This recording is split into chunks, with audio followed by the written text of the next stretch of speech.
విద్యార్థిగా, విద్యార్థి నాయకునిగా, గోల్డ్ మెడలిస్ట్గా, ఎకానమిస్ట్గా, ఎమ్మెల్యేగా, మంత్రిగా, ముఖ్యమంత్రిగా, ప్రతిపక్ష నేతగా, ఎన్డీఏ కన్వీనర్గా సుదీర్ఘ రాజకీయ అనుభవం ఉన్న చంద్రబాబు నాయుడు గారు అనేక సంస్కరణలు, జన్మభూమి, ప్రజల వద్ద పాలన, ఆకస్మిక తనిఖీలు, ఫ్లైఓవర్లు, ముందడుగు, చైతన్యం, ఆదరణ, దీపం, రోషిని వంటి పథకాలు పెట్టి అనేక సంస్కరణలకు శ్రీకారం చుట్టినటువంటి చరిత్ర నారా చంద్రబాబు నాయుడు గారిది.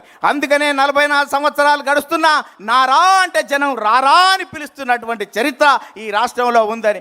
అందుకనే చంద్రబాబు నాయుడుకు ప్రపంచవ్యాప్తంగా ఉన్నటువంటి అవకాశాలను యువత పునికి పుచ్చుకొని వెదికి పట్టుకోవాలనే ఉద్దేశంతో ఇవాళ విద్యకు ప్రాధాన్యత ఇస్తే ఇవాళ హైదరాబాద్ ఉమ్మడి రాష్ట్రంలో మైక్రోసాఫ్ట్ వచ్చింది, ఇన్ఫోసిస్ వచ్చింది, ఐఆర్డిఏ వచ్చింది, IIIT వచ్చింది, నల్సార్ వచ్చింది, నిఫ్ట్ వచ్చింది, ఇవాళ నేషనల్ కన్స్ట్రక్షన్ వచ్చింది, బయోటెక్నాలజీ పార్కు వచ్చింది, హైటెక్ సిటీ వచ్చింది, శిల్పారామం వచ్చింది.